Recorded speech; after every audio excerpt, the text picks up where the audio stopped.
di oh, daerah Pemprov ataupun kabupaten biasanya menggunakan RAPBD.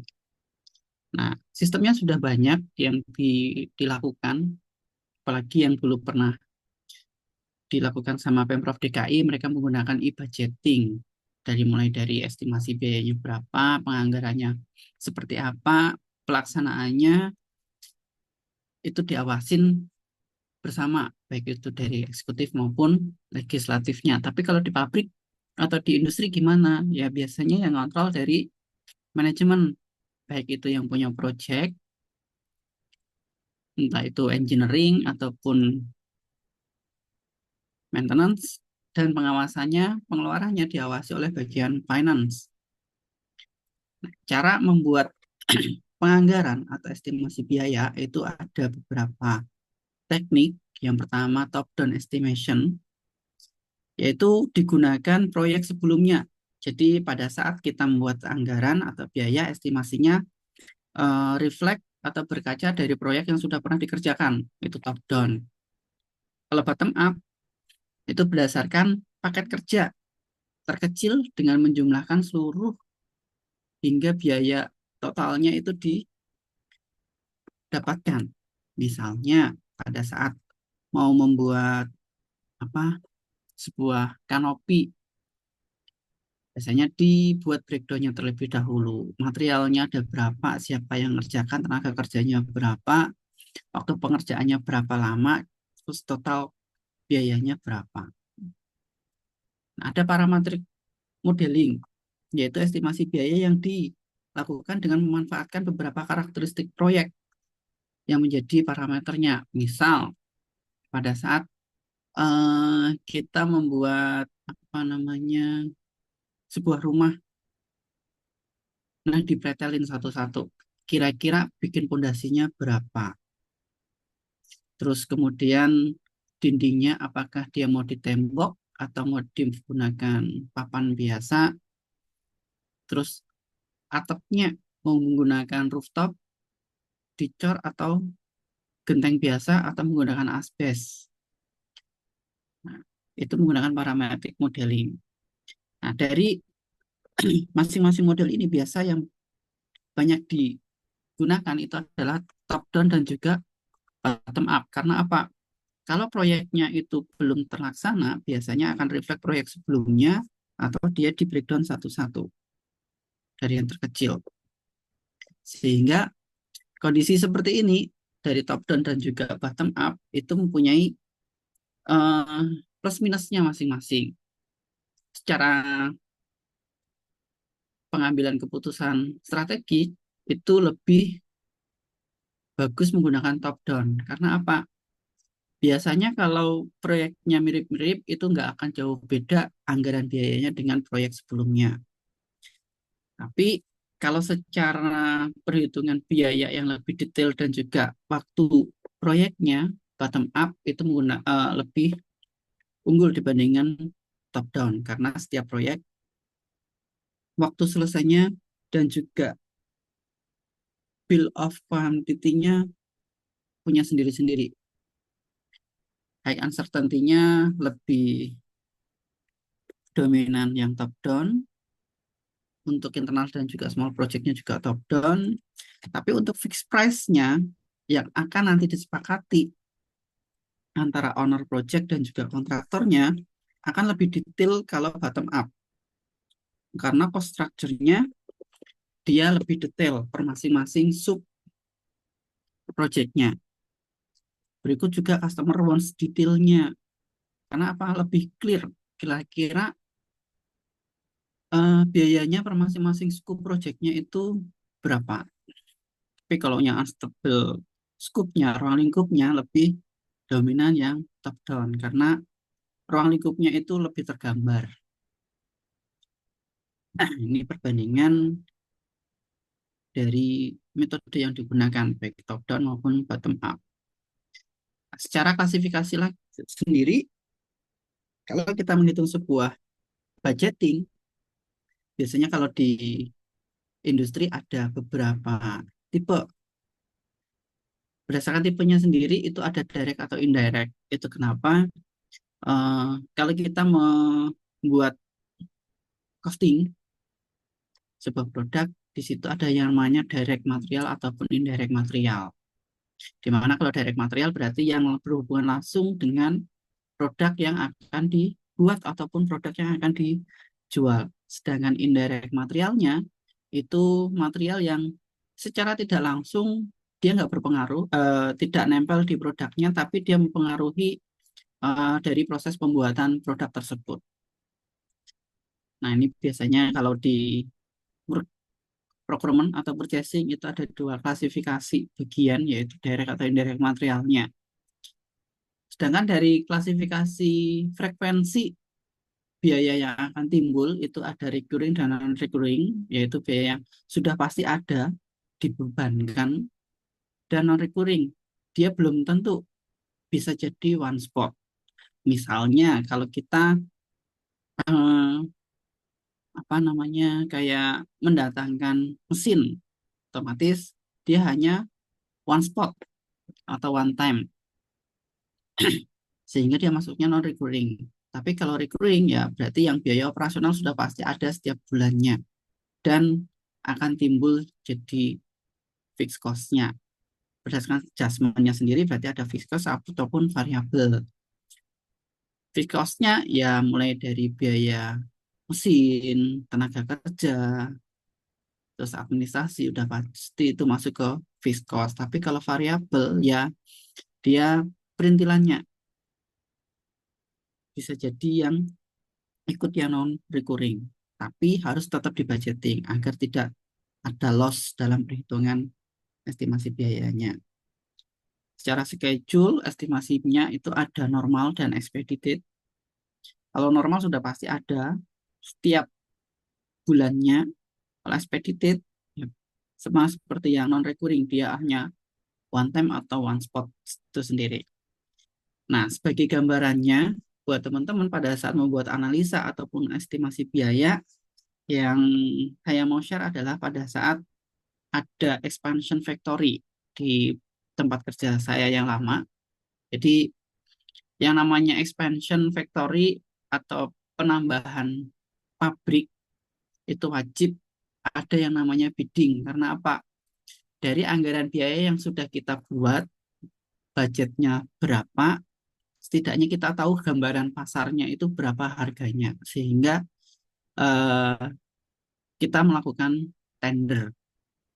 Terlebih kalau di bagian procurement itu ada yang namanya code of conduct. Setiap ada pengadaan barang itu wajib dilakukan tender atau bidding, karena nggak boleh yang namanya hanya ada satu vendor atau satu kontraktor yang menangani proyek, kecuali sudah ada assignment atau penunjukan dari customer, itu beda case.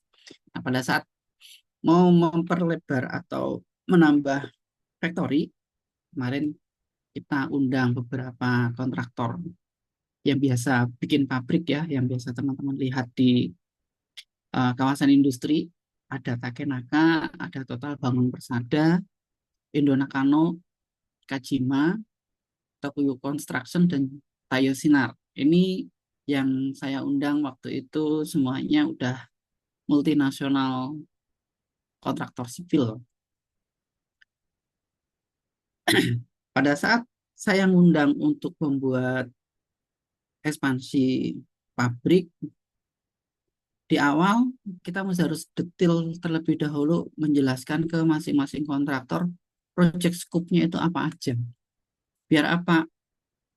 Antara budget dan juga nanti quotation yang akan disubmit dari masing-masing kontraktor itu setidaknya harganya more or less itu hampir sama.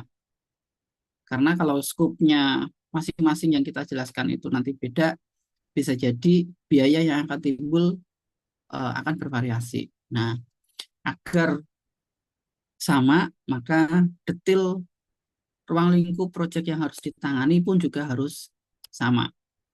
Nah, kira-kira proyek scope-nya atau ruang lingkup yang mesti harus dihandle dan dikerjakan oleh masing-masing kontraktor tadi itu berawal dari desain dan buildingnya itu semuanya dilakukan oleh kontraktor karena kita nggak ada apa eh, yang khusus mengenai desain pabrik, jadi semuanya kita limpahkan ke pihak kontraktor desainnya seperti apa. Semua pekerjaan sipil mulai dari strukturnya, mechanical, electrical, plumbing, piping, dan juga beberapa pekerjaan lain seperti tarik kabel, IT, dan yang lain-lain itu kita pasrahkan sama kontraktornya. Jumlah lantai yang mau dibikin itu ada 3 lantai dengan masing-masing detail pekerjaannya dan juga spesifikasinya berapa ton eh, apa beban masing-masing beton di tiap lantainya.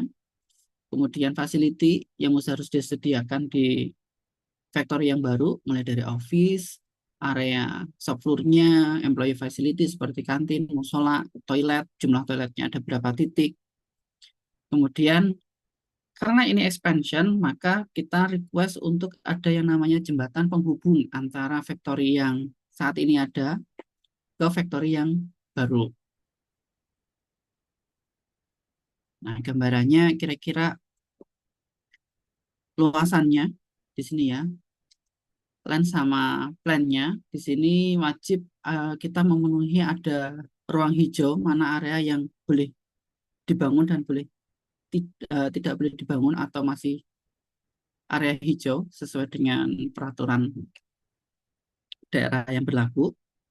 Kemudian yang tadi saya sempat singgung yaitu mengenai facility yang ada di pabrik yang baru itu harus ada apa aja, mulai dari office-nya, ada meeting room-nya, ada war room-nya untuk melakukan asakai ataupun morning ataupun afternoon briefing. Kemudian ada clean room-nya karena beberapa proses itu wajib ada clean room. Kemudian ada mezanin untuk material feeding-nya, terus ada loading dock untuk area bongkar muat material maupun finish good, ada 2 titik. Nah, detail semuanya ini wajib kita sampaikan ke kontraktor. Nah, kira-kira alasan kenapa kita menambahkan vektor yang lama sesuai dengan schedule-nya di sini dari proyek yang kita terima dari customer, mulai dari ini kebetulan proyek yang kita kerjakan waktu itu dari Hyundai Motor, dari start SU2ID atau Hyundai Kereta, sampai dengan ada penambahan model baru, yaitu untuk KS Cross itu Hyundai Kereta yang terbaru, dan juga penambahan untuk Japanese customer. Nah, kira-kira dengan visibility factory yang sekarang, dengan penambahan item project yang nanti akan diterima, kita sudah nggak cukup factory-nya, mau nggak mau kita mesti harus melakukan ekspansi atau pembuatan gedung yang baru. Berikut dengan schedule-nya, mereka targetnya mesti harus selesai kapan, agar proyek yang baru nanti akan diterima dari customer pun masih bisa inline atau schedule-nya masih nyambung, tidak ada delay. Nah, kira-kira ini ya, ini factory yang existing, kemudian kita mau nambah pabrik yang baru di belakangnya dengan ada jembatan yang menghubungkan antara factory yang existing ke factory yang baru. Kira-kira gambaran factory yang baru itu landscape-nya seperti ini dan ini ada jembatan penghubungnya. Nah, balik ke estimasi atau analisa biayanya, kira-kira proyeknya berapa besar sih menelan biaya? Nah, kita wajib tahu detail scope-nya dari proyek tersebut. Nah, ini kira-kira gambaran quotation yang masuk saat itu, mulai dari factory-nya berapa untuk office dan juga pabriknya itu sendiri, baik itu yang lantai 1, lantai 2, dan lantai 3, masing-masing detail per lantainya, dia total biayanya berapa. Kemudian ada factory bridge-nya yang tadi jembatan menghubungkan antara eh, factory lama dengan factory yang baru, kemudian ada guard house-nya yang di luar factory. Ini salah satu dari facility yang harus dibangun. Kemudian ada outdoor work-nya, gerbang dan lain-lain, termasuk dengan fence-nya, pagar yang mengelilingi pabrik, dan soil investigation work. Jadi di sini ada dimasukkan soil investigation work karena apa? Kondisi tanah yang nanti akan dibangun pabriknya itu wajib dites terlebih dahulu sebelum dilakukan civil construction. Fungsinya untuk apa? Biar tahu kondisi tanahnya kira-kira itu fondasi yang cocok seperti apa dengan request factory-nya ada 3 lantai dengan tinggi sekian.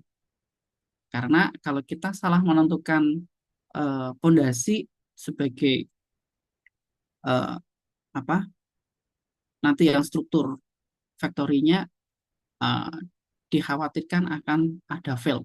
Apalagi kalau di area Cikarang itu beberapa titik tanahnya masih labil atau suka gerak. Dan beberapa titik juga biasanya dia bukan solid ya, tapi kayak tanah rawa tapi diuruk. Nah itu kondisi masing-masing fondasi akan menentukan. Nah, total biayanya yang kontraktor pertama itu sekitar 180 M. Nah, kontraktor yang kedua itu juga mirip-mirip yang 1186 M, satunya 180 M. Nah, dari kondisi ini kita bisa membuat anggaran biayanya kira-kira secara detail itu seperti apa. Bagaimana cara mengestimasi. Nah, dari masing-masing kontraktor bisa jadi beda stylenya, tapi secara gambaran besar sudah pasti anggaran biayanya pun nggak akan jauh beda. Sama ya, di yang di kontraktor 2, misalnya di sini ada direct cost-nya itu, ada demolish, ada piling. Piling itu apa ya? Seperti apa? Kayak kalau kita bikin gedung cakar ayamnya. Soil work itu sama kayak tadi soil test-nya, pekerjaan tanahnya, konkret itu pondasinya, steel structure itu struktur besi dan bangunannya itu seperti apa, roofing itu atap, finishing itu pekerjaan finishingnya itu kayak seperti pengecatan, plamir, terus ada interior, eksteriornya mau di desainnya disesuaikan dengan kebutuhannya. Terus mechanical electrical plumbing itu seperti kayak tarik kabel, pipa, sanitari, dan lain-lain.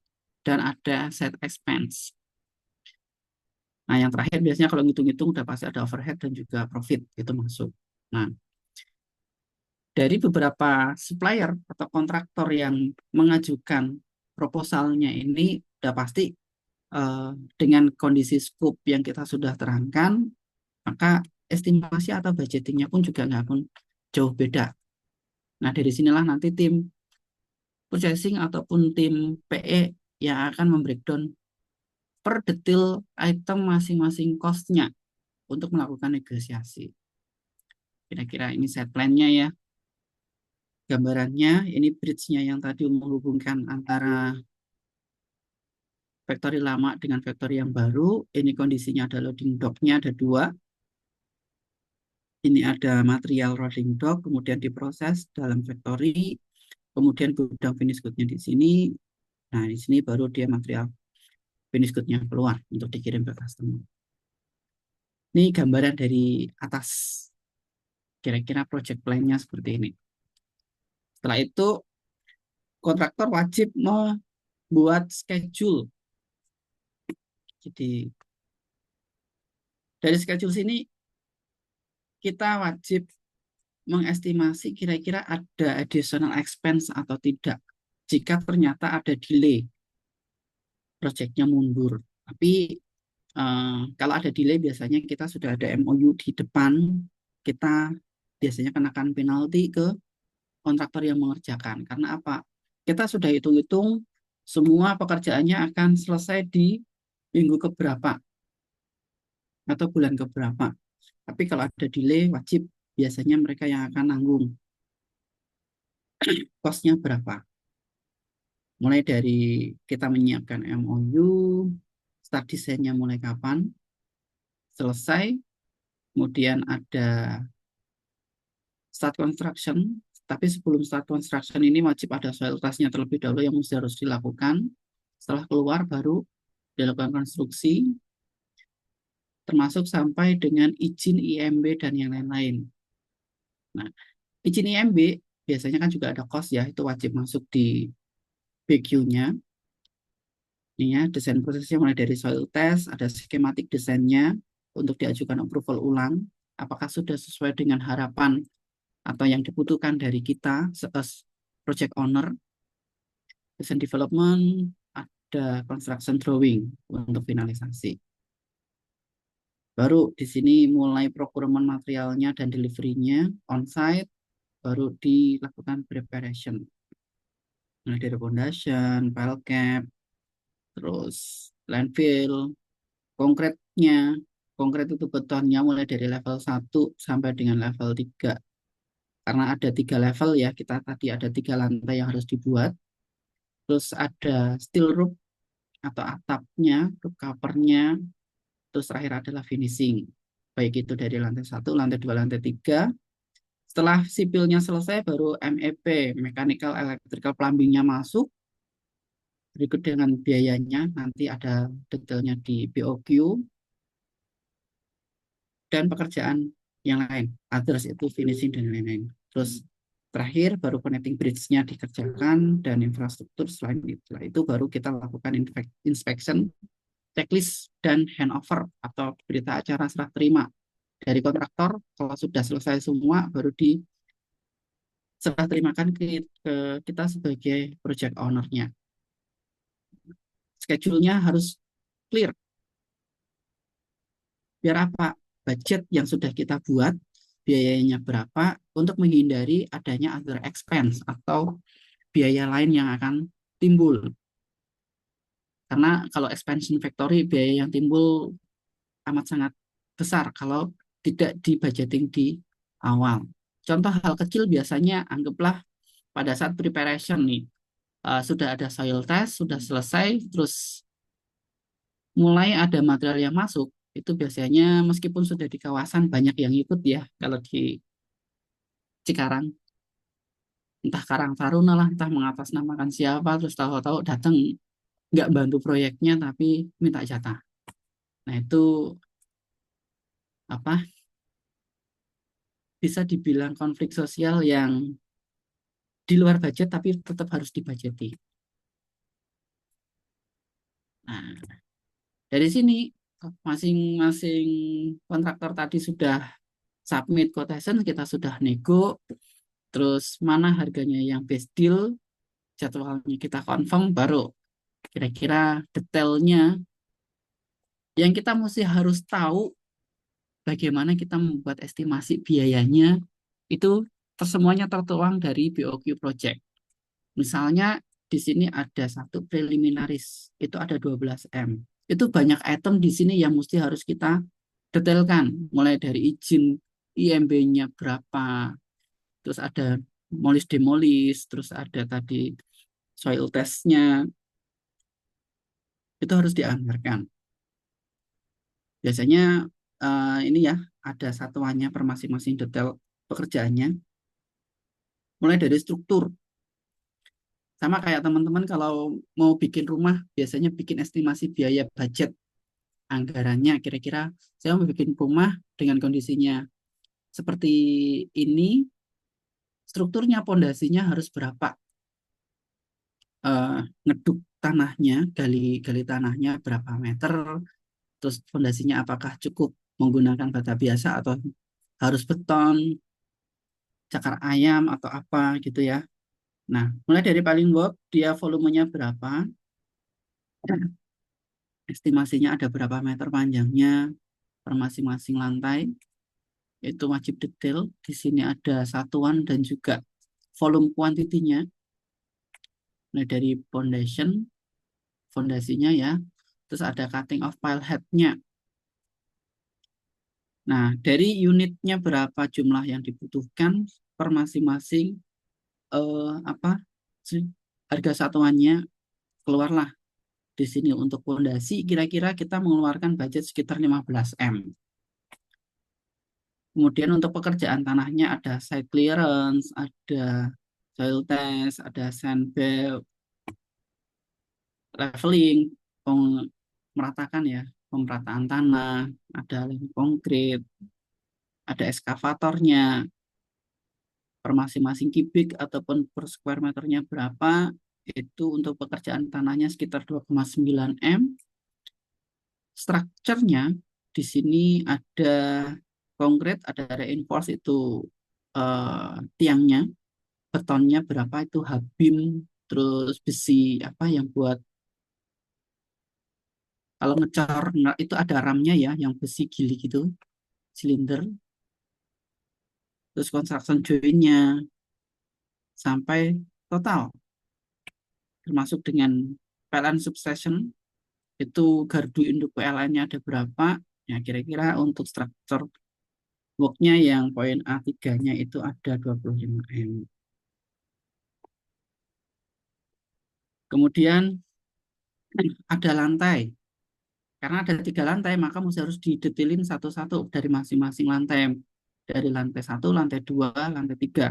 Di sini lantai satunya lebih banyak detailnya karena di lantai 1 ada yang namanya office, terus locker, toilet, ada beberapa titik, ada scrap areanya. Kalau TPS biasanya di pabrik itu dibedakan ya, baik itu B3 maupun tidaknya.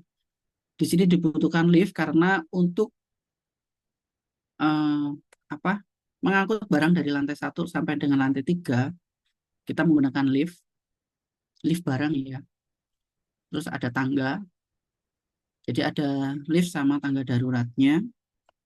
Terus ada area B3, hazardous area. Jadi beda antara tadi scrap area dengan hazardous area karena di facility pabrik itu beberapa material itu chemical B3, jadi wajib disediakan ruangan khusus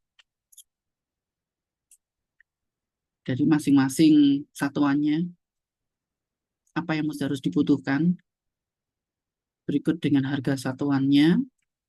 Sedangkan untuk di lantai 2 itu hanya cukup lantainya saja, cor betonnya, konkretnya ya, berikut sama keramiknya, ukuran berapa, dan juga tangga, tangga yang menghubungkan dari lantai 2 nanti ke lantai 3. Dan di lantai 3 pun juga BQ-nya sama dengan lantai 2. Nah, total pengerjaan lantai sendiri ada sekitar 6,6 M. Selling finishing. Jadi selling itu seperti kayak plafon ya, selling. Untuk lantai 1, sellingnya akan lebih detail, lebih banyak pekerjaannya dibandingin lantai 2 dan lantai 3 karena lantai 1 mostly ada office, ada locker, ada employee facility, dan juga operasional factory, jadi lebih banyak item detailnya. Akan tetapi untuk di lantai 2, lantai 3 karena hanya ada operasional factory, maka dia hanya expose surface-nya aja. Nah, untuk pekerjaan selling ada 1 M. Nah, sanitary work di sini lebih ke apa? Kayak toilet, kemudian eh, apa? Kalau di office itu biasanya ada pantry, itu termasuk ada sanitarinya.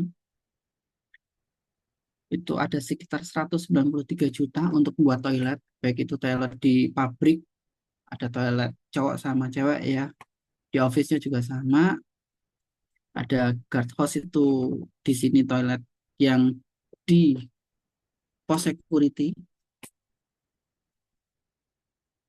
terus ada railing work, kerjaan yang terakhir di sini ada railing, ada fire style untuk hydran dan yang lain-lain. Pekerjaan atapnya, jadi ada metal roof, ada monitor galeri. Monitor galeri itu untuk sirkulasi udara. termasuk lover, ada skylight untuk menghemat konsumsi listrik ya. Kalau siang biasanya pabrik-pabrik sekarang wajib ada skylight-nya yang cahaya mataharinya bisa tembus. Terus ada entrance roof-nya, kanopinya, list plank, gutter, kerjaan roof-nya ada sekitar 5,4 M, sehingga total arsitekturnya itu kira-kira 28,8 M.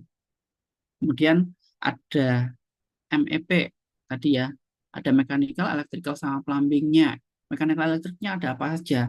Ada HVAC, di sini ada air conditioning juga ventilation, itu 2,8 M, sewage-nya, plumbing, plumbing itu seperti kayak pipa-pipa untuk sanitari, dan juga hydran, karena jenis pipa kalau di factory biasanya ada 3 jenis ya. Ada untuk gas, ada untuk air, baik air bersih maupun air kotor. Terus ada juga untuk yang pipa hidrannya.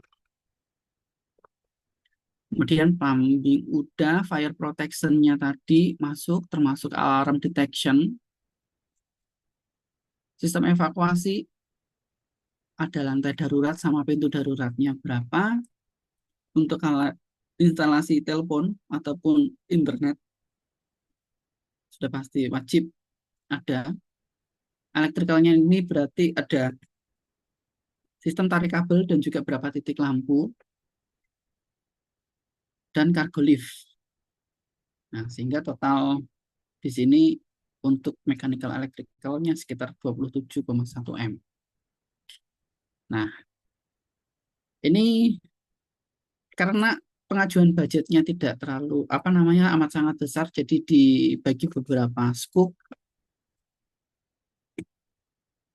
approvalnya karena berjenjang dan harus sampai dengan headquarter yang ada di Thailand. Jadi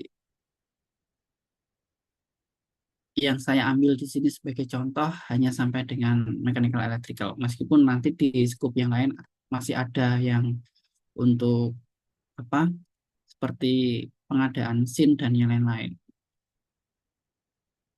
Nah, setelah semuanya disepakati dengan kontraktor di masing-masing detail tadi ya, BOQ-nya, sebelum proyek itu jalan, maka wajib ada yang namanya LOI atau MOA, Letter of Intent, sebagai pengikat bahwa kita menunjuk kontraktor tersebut dengan kesepakatan ini ya, yang wajib dituangkan di LOI, itu apa saja hak dan kewajibannya masing-masing owner project ataupun dengan kontraktor yang mengerjakan, dari detail scope-nya tadi, ruang lingkupnya, BOQ-nya, schedule-nya, dan dokumen supporting seperti hasil soil test-nya seperti apa, terus desainnya juga sudah dilakukan audit oleh pihak ketiga. Jadi untuk pembangunan pabrik itu wajib ada konsultan tersendiri, yang kemarin kita pakai itu adalah Manhart. Terus IMB-nya, izin ke pemerintahannya seperti apa,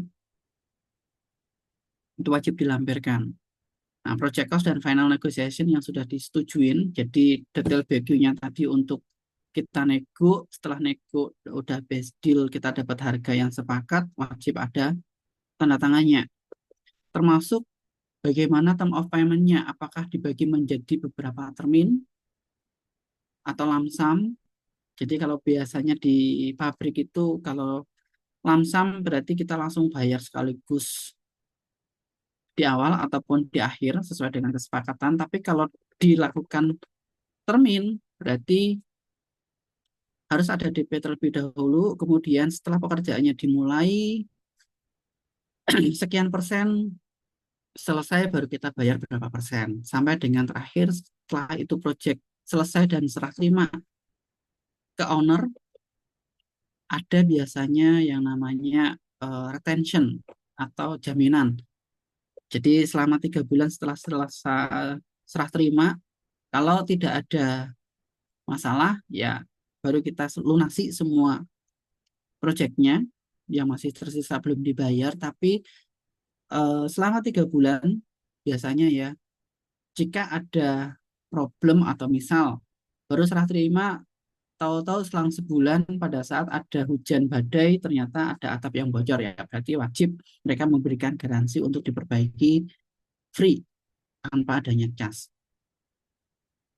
Nah, ya, termasuk garansi insurance force major jika ada selama masa grace periodnya tadi, itu semuanya wajib tertuang di LOI. Setelah LOI-nya semuanya sign, baru proyeknya bisa jalan sesuai dengan uh, scope dan juga biaya yang sudah disepakati. Nah, dari sinilah kita bisa tahu biayanya nanti apakah akan ada expense lagi atau tidak. Biasanya akan ada expense lagi jika ternyata uh, schedule-nya tidak sesuai atau ternyata ada miskalkulasi. Nah, di situ kita sebagai project owner wajib mengalokasikan budget biaya tambahan untuk yang tak terduga. Biasanya diambil sekitar 5-10% dari total project. Nah, itu pada saat kita ekspansi factory. Nah, setelah ekspansi factory, biasanya kita juga sudah membuat planning yang namanya produk apa yang akan kita jual ke customer dan produk apa yang material apa yang harus kita persiapkan, sehingga di sini kita wajib menentukan kira-kira harga jualnya produk yang nanti dibikin di pabrik yang baru itu berapa harganya, dan materialnya yang kita akan beli dari customer kira-kira berapa uh, biayanya. Nah, itu mesti harus diperhitungkan. Nah, rata-rata untuk membuat cost structure dari sebuah produk, kita wajib tahu dulu harga pasarnya kira-kira berapa. Ada biaya plus yang menyertai produk tersebut atau tidak. Misalnya kalau kita beli material dari luar negeri, biasanya biaya plusnya itu banyak ya. Handling custom clearance-nya dari pelabuhan berapa, biaya freight cost-nya dari origin atau pelabuhan supplier itu berapa sampai dengan ke Jakarta, baik itu air freight maupun ocean freight-nya. Kemudian margin kontribusi yang akan kita bebankan ke customer berapa, laba maksimalnya berapa, dan tingkat pengembalian atas modalnya. Yang tadi misalnya eh, factory sudah kita bangun, mesin kita sudah instalasi, kira-kira mau didepresiasinya berapa tahun untuk berapa part yang terjual secara budget di setiap bisnisnya. Nah, biasanya ada perhitungan tersendiri dari tim accounting finance untuk memberikan apa fixed cost untuk pembebanan biaya tersebut. Kemudian untuk activity based costingnya ini biasanya menggunakan metode ABC. Ada alternatif metode tradisional dan juga value chain-nya. Nah, hubungan biaya tidak langsung dialokasi biayanya dan juga sebagai alat analisa untuk mengevaluasi biaya strategisnya berapa. Sehingga dapatlah selling cost structure yang akan kita gunakan untuk menentukan harga jual produknya ke customer yang terdiri dari harga raw materialnya itu sendiri, proses cost-nya berapa, kemudian packing cost-nya, karena packing cost sudah pasti akan dibebankan di harga produk, kemudian biaya transportasinya, overhead atau administrasi, baru kemudian profit. Nah, dari sinilah setelah semuanya dihitung, kita bisa submit quotation ke customer. Akan tetapi untuk structure cost-nya material gimana? Rata-rata eh, strukturnya pun akan sama, nggak akan jauh beda, tergantung masing-masing prosesnya.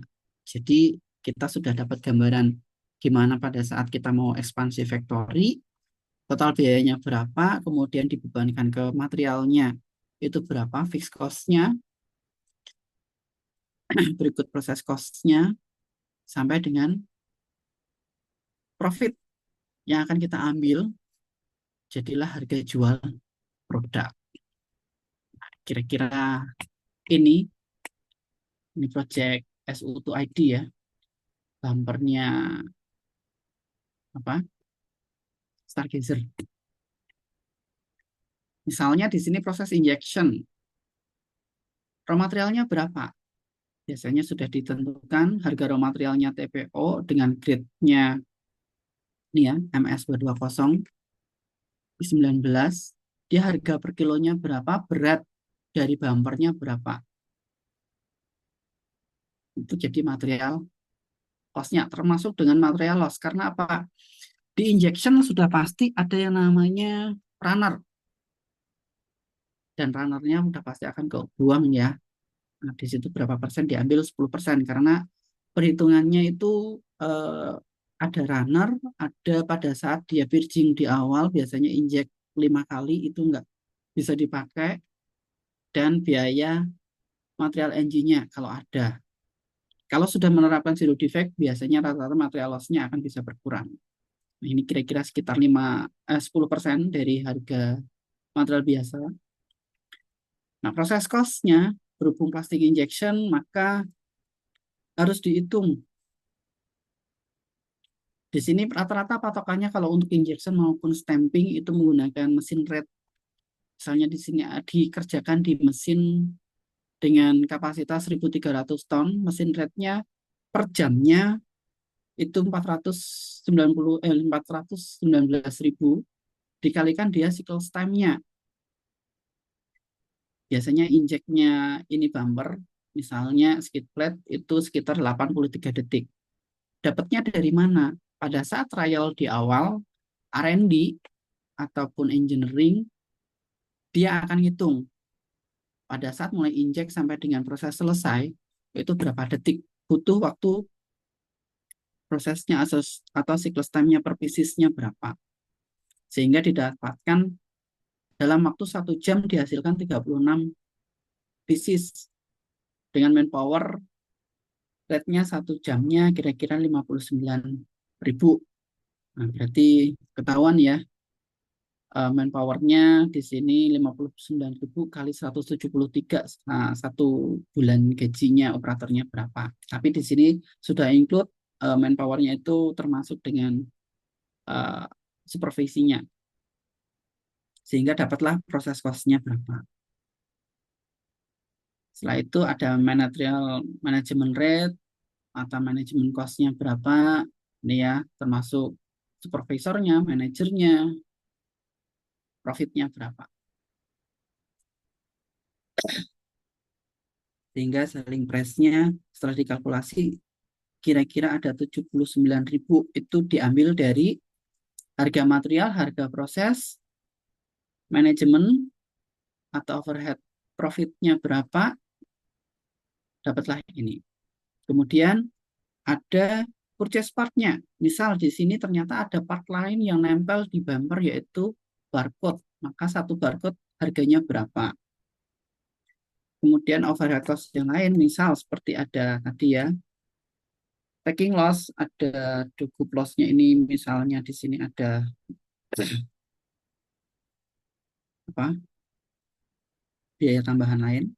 Nah, packing cost di sini kenapa dinolin? Karena kita dapat eh, troli itu invest dari customer sehingga packing cost-nya nol. Tapi kalau transportation cost di sini adalah biaya pengiriman pada saat kita ngirim ke customer itu berapa. Nah, setelah ditotal mulai dari harga bumpernya itu sendiri ditambah dengan transportasi cost, dapatlah harga jualnya kira-kira ini. Jadi kalau teman-teman yang punya mobil itu harga bumper di dealer cukup mahal kalau ada bumpernya pecah ya, karena sudah beda case ya. itu dijualnya satuan, tapi kalau ini harga bempernya mungkin skid plate-nya hanya murah 85.000, tapi kita skalanya mass production. Nah, ini cara perhitungan standar cost-nya untuk eh, material yang kita jual. Ini contoh untuk yang injection. Contoh yang untuk produk stamping misalnya, materialnya speknya adalah SGCC. Sama ya, kontraktornya hampir mirip-mirip.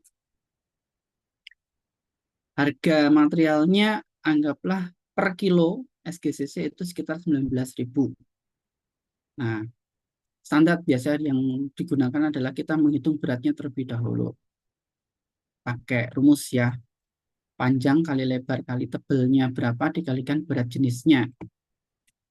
Nah, dapatlah kira-kira beratnya 0,025 gram. Cukup ringan karena thickness SGCC-nya yang dipakai hanya 1,6. Harga materialnya per piecesnya kira-kira hanya Rp419. Proses cost-nya apa? Di sini menggunakan mesin stamping progresif dengan kapasitas mesinnya yaitu 110 ton. Harga per jamnya atau rate per cost-nya itu sudah di breakdown, 1 jamnya sekitar 121. Dalam waktu 1 jam dia menghasilkan 450 pieces, sehingga per piecesnya kira-kira harganya 269. Ada proses yang lain nggak? Biasanya kalau stamping biasanya ada tambahan proses ya, entah itu tapping, entah itu welding, baik itu spot welding maupun arc welding. Dia per piecesnya berapa? Kalau ada tambahan lagi di plating misalnya, itu ada berapa cost-nya. Nah, ini proses cost-nya total ada 633, yaitu hanya proses stamping dan juga proses tapping. Kalau ada di sini tambahan plating ataupun welding, ya berarti nambahin lagi harga proses cost-nya berapa. Barulah kita dapat material dan harga proses cost-nya berapa. Kemudian di sini masukin ada maintenance cost, karena si mesin ini butuh maintenance ya, dibebankan ke harga jual produk. Packing dan delivery cost-nya ada Rp10 per piecesnya. General expense, dan juga ini masuk ke seperti kayak overhead ya. Kemudian proses profitnya yang diambil berapa persen dari total cost-nya. Nah, perhitungan profit ini beda-beda. Ada beberapa case itu dia diambil dari total seluruh material dan proses cost-nya, tapi ada yang cost structure-nya, misalnya saya sebagai buyer hanya mengizinkan profitnya diambil dari harga proses, nggak boleh include dengan harga material, karena materialnya kita yang beliin misalnya. Nah, itu tergantung policy dan juga kesepakatan antara purchasing dan marketingnya. Dan yang terakhir, kalau kita request cost reduction-nya berapa persen yang akan dikasih ke supplier. Nah, ini kira-kira gambaran bagaimana kita membuat sebuah analisa dan juga estimasi biaya. Saya kasih 2 case sekaligus dari expansion factory. Meskipun nggak semuanya saya ulas dari hanya untuk buildingnya saja, dan juga bagaimana menentukan harga jual produknya, estimasinya berapa sih yang kira-kira masih wajar. Kira-kira itu yang bisa saya sampaikan. Jadi price is what you pay, cost is what you spend, value is what you get. Kenapa? Karena harga itu yang biasanya kita bayar, tapi yang namanya biaya itu apa yang kita habiskan. Misal ya teman-teman ya, kuliah di UPB berarti harganya yang dibayar per semesternya, tapi cost-nya ada tambahan rentalan yang lain. Bisa jajannya teman-teman di kampus, kemudian akomodasinya, bensinnya dari rumah ke kampus, dan lebih banyak lagi. Apalagi kalau ada tugas yang mesti harus di print, jilid, dan yang lain-lain. Tapi nilai nilai yang diambil itu yang nilai terima, yang teman-teman terima. Edit value-nya apa yang bisa didapatkan. Sama, pada saat kita menghitung biaya sebuah project ataupun harga jual produk, ya value-nya sudah pasti adalah kepercayaan customer yang akan kita dapatkan dengan tambahnya project yang bisa diterima, volumenya berapa, item project yang bisa nambah berapa. Oke, kira-kira itu yang bisa saya sampaikan. Kalau ada kurang lebihnya, kita bisa sharing dan juga diskusi. Saya kembalikan lagi ke moderator. Silahkan. Kasih Bapak Teguh Sri Hartono atas pemaparan materinya yang sangat amat detail menurut saya. Yang mendapat klasifikasi biaya tadi dijelasin, penggunaan tools dan teknik analisa biaya, serta tadi dikasih studi kasus ekspansi pabrik yang menyajikan langkah-langkah dalam merancang ruang lingkup proyek. Nah, sekarang kita masuk ke sesi tanya jawab. Apabila peserta ada pertanyaan, silahkan chat di kolom chat dengan format nama, asal kelas, dan pertanyaannya. Serta dipersilakan di bisa bertanya sekarang. Tes tes. Ini di kolom chat atau tanya langsung ya, Mas? Di kolom chat aja Mas, biar saya yang bacakan nanti. Oh, di kolom chat. Baik.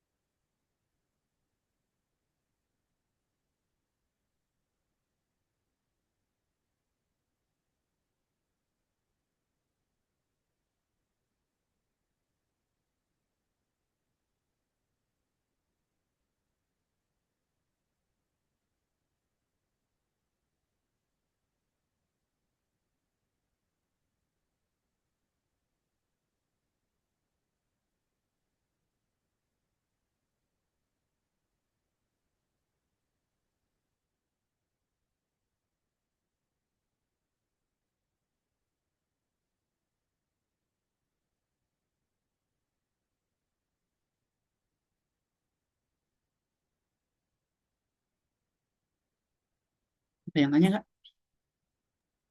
Ya, mungkin bagi peserta ada yang ditanyakan, oh, ingin disampaikan. Ada yang ini saya mau nanya, cuman ini saya lagi ngetik di chat ya. Oke. Baik.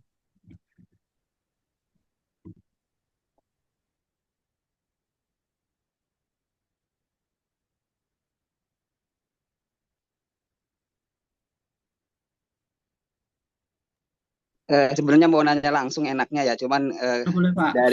dari dari MC atau moderator suruh di chat. Itu saya udah di kolom chat ya.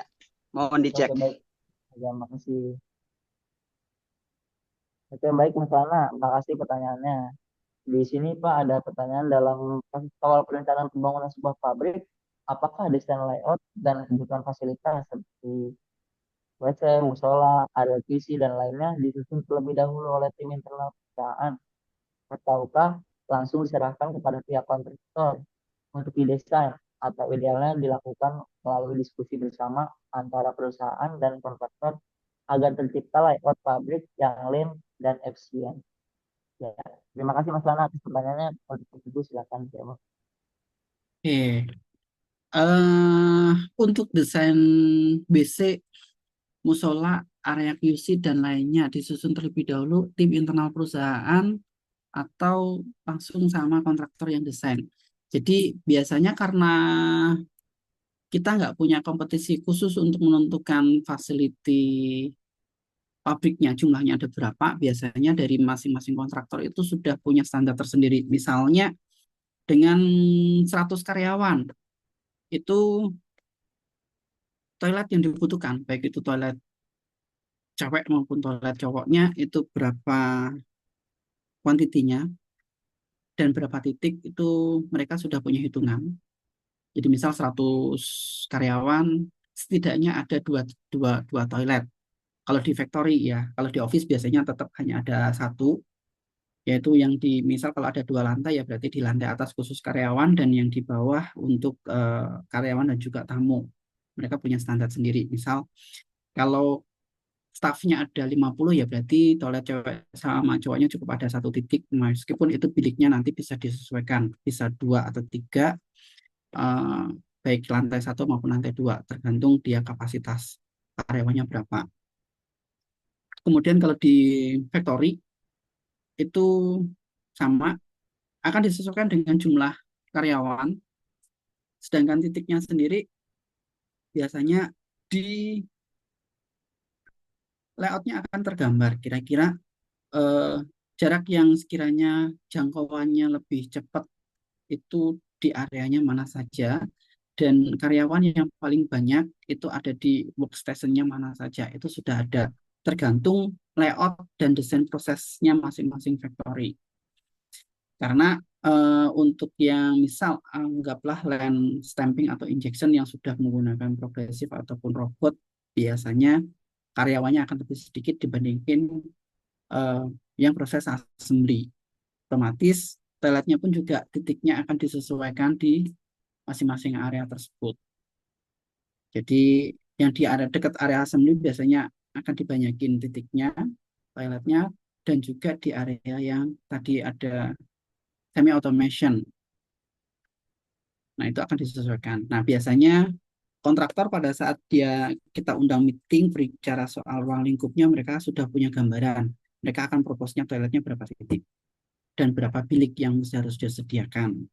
Kemudian terkait sama area QC-nya pun juga biasanya dibagi menjadi dua. Satu area QC khusus inspection-nya incoming, maupun area QC yang menangani finish good process, itu pun sendiri. Biasanya mereka dipisah. Meskipun nanti dari staff QC-nya ada ruangan khusus yang gabung dengan tim R&D ataupun tim yang lain di office, itu beda. Nah, sedangkan untuk musola biasanya menyesuaikan dengan kapasitas karyawan.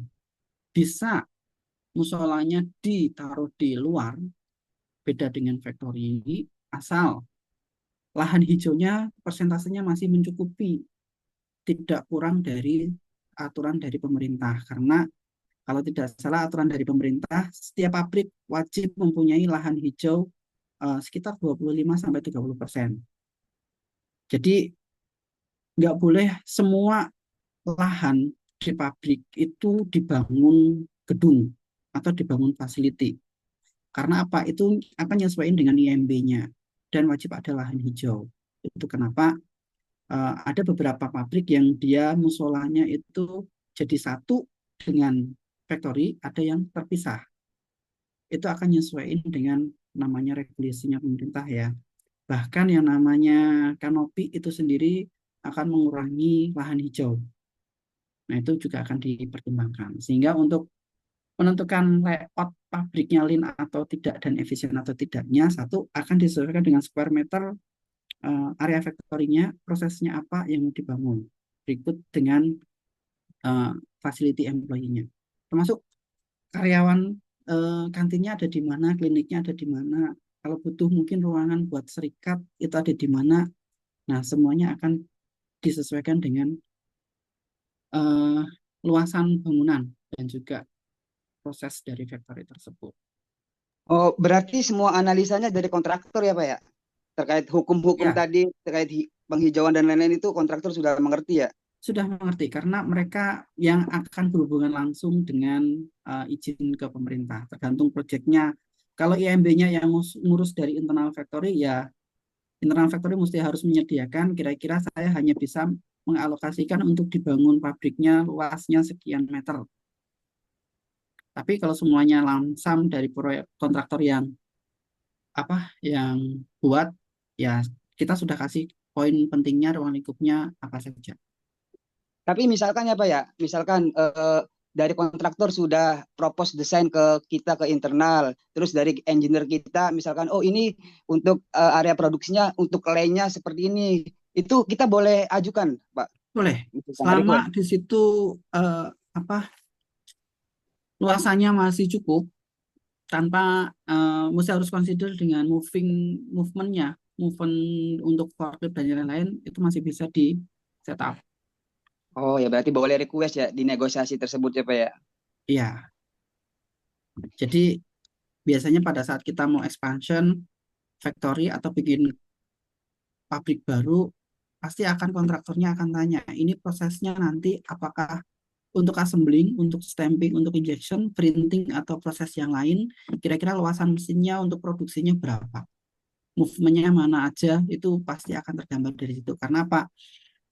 Yang tadi saya jelaskan di situ ada urutannya ya, mulai dari soil test, foundation, structure, roofing, habis roofing nanti masuk mechanical, electrical, terus IT dan yang lain-lain, baru di situ nanti akan yang namanya mesinnya diinstal di dalamnya. Nah, di situ akan tergambar.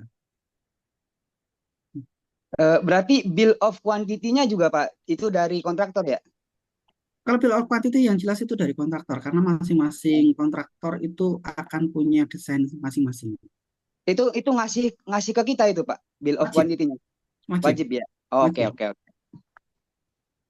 Oke, terima kasih Pak Teguh.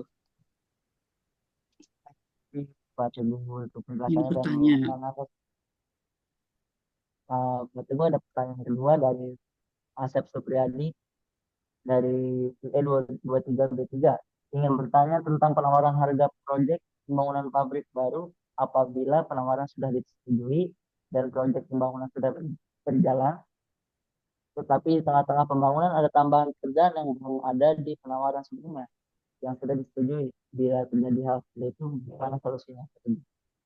Oke, jika proyeknya sudah disetujui, sudah keluar yang namanya LOI, kemudian di tengah-tengah ternyata ada tambahan, additional. Nah, kalau additionalnya berawal atau dari miss si project owner, sudah pasti ada yang namanya additional. Additional ya, nggak bisa semerta-merta kita sudah ngasih project eh, gede untuk bikin pabrik baru ke kontraktor, terus tahu-tahu di tengah kita nambah, oh ruang meeting roomnya yang awalnya dari 5, saya minta nambah 8 lagi. Nah, otomatis ini adalah request dari project owner. Mau nggak mau mesti harus ada additional. Jadi pengajuan budget baru untuk penambahannya tersebut berapa, dan kontraktor wajib mengajukan yang namanya BOQ baru khusus untuk yang penambahan tadi. Tapi kalau ternyata di tengah-tengah misal kontraktor lupa menambahkan, misal di BOQ-nya ada miss pada saat eh, bikin gardu induk PLN-nya misalnya, oh saya mesti harus datanginnya pakai kontrak apa eh, harusnya eskavator yang sekian ton, padahal di budgetnya ternyata misal liftnya itu eskavatornya dibudgetinya 10 ton, sedangkan ternyata secara hitungan nggak bisa nih 10 ton pakai eskavatornya, ternyata gardunya 15 ton, otomatis mau naik eskavatornya dari 10 ke 20. Nah, karena itu miss-nya dari si kontraktor, ya mau nggak mau harus kontraktornya yang accept. Nah, tergantung skupnya. Tapi kalau skupnya yang project owner yang request, wajib ada additional. Tapi kalau skupnya, ruang lingkupnya itu miskalkulasi dari kontraktor, ya kontraktor mau nggak mau yang absorb. Misal yang awalnya catnya, anggaplah catnya ya, cat gedungnya awalnya grey, terus tahu-tahu di tengah jalan si siapa CEO-nya datang, grey-nya jelek warnanya, ganti yellow, anggaplah ya, mau nggak mau kalau emang itu sudah request dari CEO-nya ganti yellow, ya mesti harus ganti yellow. Kan tetapi gap-nya berapa dari cat yang grey ke cat yang yellow, misal cat grey-nya harga per kilonya 100.000, sedangkan yellow-nya harga per kilonya 125.000. Ya, berarti si project owner wajib bikin budget baru, gap-nya 25.000 diajukan ulang. Sesuai dengan kuantitinya berapa yang dibutuhkan untuk ganti catnya. Jadi harus dilihat dari dua sisi, yang request dari project owner atau ternyata memang ada miskalkulasi di bill of quantity-nya kontraktor.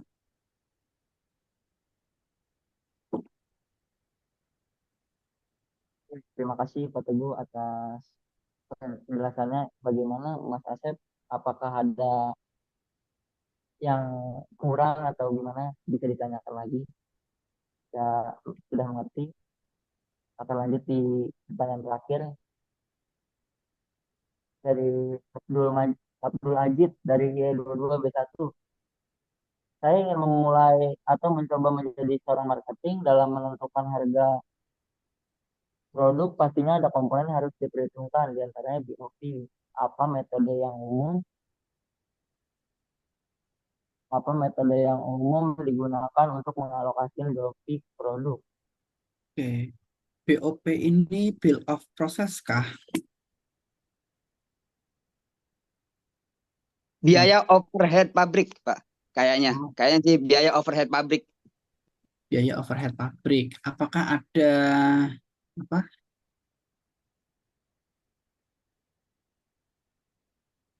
metode yang umum digunakan atau mengalokasikan biaya overhead pabrik? Oke, jadi yang namanya biaya overhead pabrik itu polisinya beda-beda, ya. Polisinya beda-beda. Yang seperti tadi saya contohkan di paparan tadi, di situ ada yang namanya ada dua case ya. Yang pertama tadi ada yang untuk injection, di situ overhead pabriknya.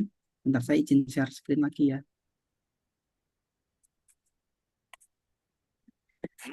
Oke, di sini ada overhead cost, ada sagup dan dugup, cost-nya.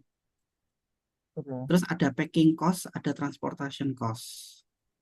Otomatis overhead cost-nya ini diambil di luar dari biaya proses dan juga biaya material.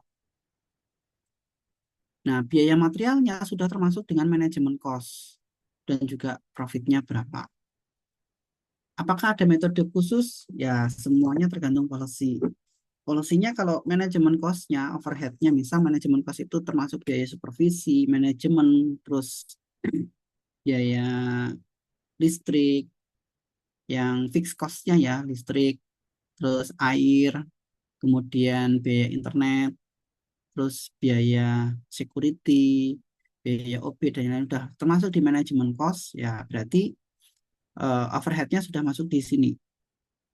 Tapi biaya maintenance-nya mesin, depresiasinya mesin, itu masuk di injection rate, proses mesin rate, udah pasti masuk di sini. Jadi semuanya sesuai dengan polisinya pabrik. Nggak bisa, misal di sini ada injection, terus kemudian case keduanya ada stamping, apakah bisa disamakan? Secara metode bisa. Secara metode bisa, tapi tergantung polisinya masing-masing. Yang jelas yang namanya overhead cost itu biaya yang nggak masuk dalam produknya tersebut, bukan dari material maupun proses ya, tapi dia akan selalu timbul biaya di setiap bulannya. Seperti kayak tadi ya, biaya karyawan, listrik, air, terus security, dan yang lain-lain, administrasi kos lah ya. Udah pasti akan dihitung, dia rate-nya berapa persen dari tiap bulannya. Otomatis ngitungnya berapa persennya itu diambil dari total fixed cost-nya yang keluar dibagi dengan budget tiap bulannya per piecesnya berapa yang mesti harus terjual ke customer. Itu biaya overhead cost yang dibebankan. Kan tetapi kalau dimasukkan ke yang lain, berapa persentasenya itu semua tergantung kebijakannya pabrik. Jadi ada overhead cost-nya yang masuk ke proses, ada yang overhead cost-nya masuk ke manajemen atau administration fee. Di luar profit ya, kalau profit margin itu biasanya sudah uh, di luar harga pokok produknya, HPP-nya. Nah, misal kalau yang dicontoh stamping tadi, dia ada proses tambahan lain nih. Berarti otomatis di sini ada yang item nomor 1 dan 2 yang material cost-nya berarti terdiri dari harga proses dan harga material. Maka harga prosesnya pun akan di breakdown eh, satu-satu. Misal kalau di stamping ya ada mesin pressnya itu sendiri berapa per struknya, kemudian proses tapping atau proses welding, kalau tambahan plating ya ada proses plating. Sama di injection. Di injection pun juga, misal di sini ada printing, hot stamp atau yang lain, akan dimasukkan ke proses. Nih, misal di sini ada tambahan barcode, maka di sini termasuk harga material. Dengan maintenance cost-nya ini ya dipisah. Maintenance cost-nya untuk stamping ya ini dipisah. Packing dan delivery cost-nya itu sudah pasti akan terpisah. Nah, general expense inilah yang masuk ke overhead cost-nya. Biaya overhead pabrik. Biasanya ada yang nyebutnya general expense, ada yang nyebutnya manajemen cost, ada overhead. Penamaan akan disesuaikan masing-masing pabrik. Tapi polisinya itu rata-rata menggunakan biaya fixed cost-nya berapa. Kalau semuanya sudah dimasukin ke apa manajemen cost ya, kira-kira itu. Oke, baik Pak. Terima kasih Pak penjelasan. Ada lagi? Baik, terima kasih Pak. Ini ada pertanyaan terakhir dari Mas Deden dari E23B1. Dari pengalaman Bapak, lebih mudah mana antara ekspansi pada daerah industri atau di kawasan padat penduduk? Apa saja kesulitannya yang dihadapi dan untuk izin-izin pemerintah biasanya ditanggung oleh siapa? Kontraktor atau perusahaan? Oke. Nah, ekspansi akan lebih mudah di mana? Yang jelas akan lebih mudah di kawasan industri. Karena kalau sudah masuk di kawasan industri, semuanya hanya ada central gate-nya sama pihak kawasan. Akan tetapi birokrasi di Indonesia ya, kalau kita mau bangun something di kawasan padat penduduk, sudah pasti resikonya, dampak sosialnya akan lebih tinggi dibandingin dengan kawasan industri karena zonasi dan yang lain-lain. Terlebih kalau di kawasan padat penduduk, otomatis satu izin ke desa. Tapi izin ke desa udah pasti yang akan nyamperin ada Karang Taruna dan teman-temannya. Belum lagi izin limbah, itu yang sedikit rada ribet. Pembuangan limbah. Ingat pembuangan limbah itu ada yang limbah B3, ada yang limbah non B3. Itu pengurusannya beda. Karena kalau limbah B3 sudah pasti akan dicek amdalnya, kalau di lingkungan padat penduduk akan lebih susah pengurusannya. Meskipun kita sudah gandeng pihak ketiga yang sudah punya izin ya, akan tetapi resikonya akan lebih tinggi. Sedangkan kalau di kawasan industri B3 biasanya sudah ada yang mengelola. Jadi dari pihak kawasan sendiri nanti akan ditampung mana yang limbah non B3 dan mana yang limbah B3. Itu sudah ada separasinya masing-masing. Dan limbah yang akan masuk ke sanitarinya atau selokannya kawasan itu pun juga harus disteril terlebih dahulu. Dan itu semuanya yang ngurus dari kawasan. Tapi kalau yang di luar kawasan itu yang sedikit rada riskan. Riskannya yaitu tadi satu izin AMDAL dan yang lain-lain akan lebih kompleks. Kemudian konflik sosial dengan penduduk itu akan lebih lebih sulit, akan lebih kompleks di kawasan padat penduduk. Sama case-nya kayak misalnya kita punya pabrik yang di kawasan penduduk, terus tahu-tahu kita main asal buang limbah sembarangan ke selokan dan akhirnya lari ke sungai, sudah pasti akan terpantau. Dan bisa jadi itu diberhentikan operasinya sama Dinas Lingkungan Hidup. Tahu ya yang case-nya kemarin apa yang di Sungai Citarum, yang tahu-tahu Sungai Citarum warnanya berubah jadi biru. Ternyata ada pabrik yang langsung buang limbah di situ. Otomatis itu konflik sosialnya akan lebih tinggi dibandingin kalau di kawasan industri. Karena sebelum lari ke kawasan, di selokan kawasan, biasanya limbah B3-nya harus diolah terlebih dahulu. Makanya ada kadang BWTP internal, ada sewage di dalam pabrik, ya fungsinya untuk mengelola limbahnya.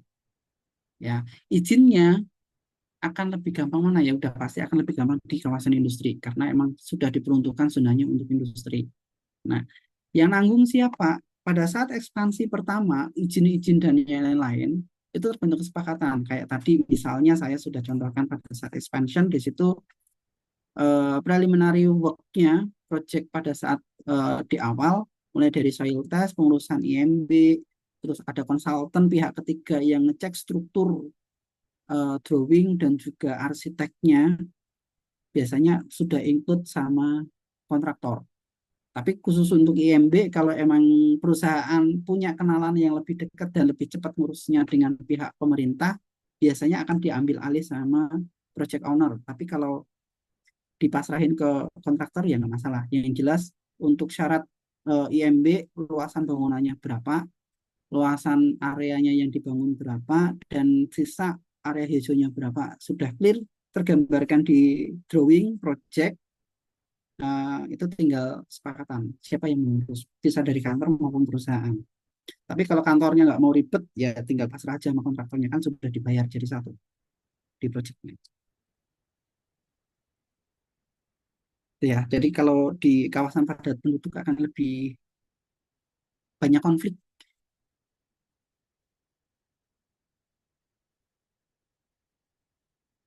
Ada lagi?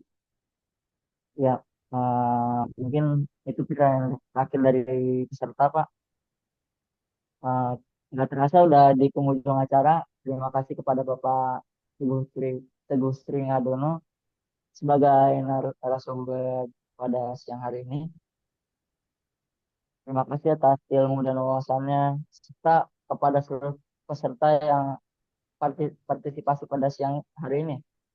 Semoga webinar ini memberikan manfaat dan inspirasi. Mohon maaf apabila ada salah-salah kata.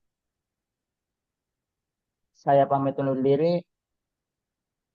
Terima kasih. Wassalamualaikum warahmatullahi wabarakatuh. Saya Waalaikumsalam. kembalikan kepada MC.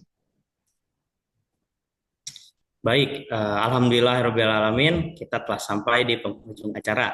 Terima kasih banyak pada narasumber, moderator, serta para peserta yang telah menyimak acara dari awal sampai akhir. Mohon maaf atas segala kekurangan. Semoga banyak ilmu yang didapat untuk diaplikasikan dalam kehidupan sehari-hari. Harta semakin hari semakin habis, tetapi ilmu semakin hari akan semakin banyak. Saya Jerry Adi Putra sebagai MC undur diri. Wassalamualaikum warahmatullahi wabarakatuh. Waalaikumsalam warahmatullahi wabarakatuh.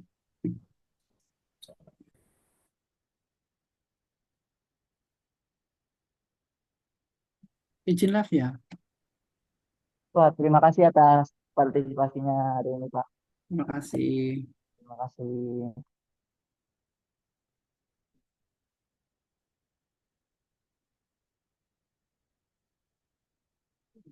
Saya ada pantun. Ada hujan, ada petir. Petir menyambar di rumah si ratu. Terima kasih yang sudah hadir. Wassalamualaikum warahmatullahi wabarakatuh.